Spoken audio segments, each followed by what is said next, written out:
səslər çağırır.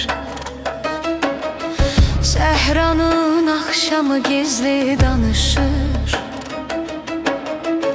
Addımlarım quma izlər yazarkən səni hiss edirəm, nəfəsim yaxın. Səhranın qəlbi tək döyünür, külək gətirir adını mənə. Gözlərim yolunu axtarır, qəlbim çağırır səni yenə. Səhrada yanır ruhum, sənə doğru axır yolum. Qaranlıq içində gəl, ulduzlar açır yolumu. Səhrada yanır ruhum, sənə doğru axır yolum. Qaranlıq içində gəl, ulduzlar açır yolumu. Ay doğur, səhraya nur salar, səsim küləklərin içindən axar. Adını çəkəndə içim titrəyir, hər izim səni mənə danışar.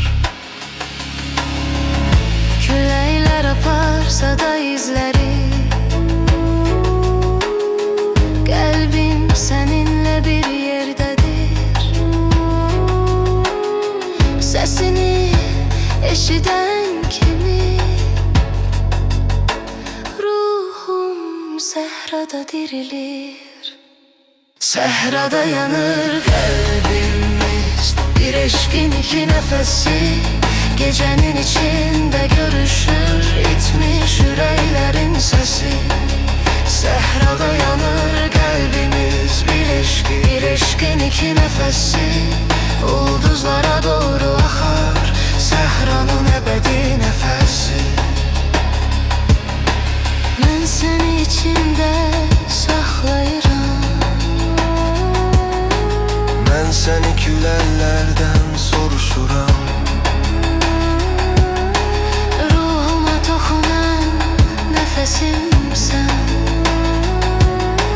Qəlbimdə gizlənən bir səsimsən. Səhrada yanır qəlbimiz, bir eşqin iki nəfəsi.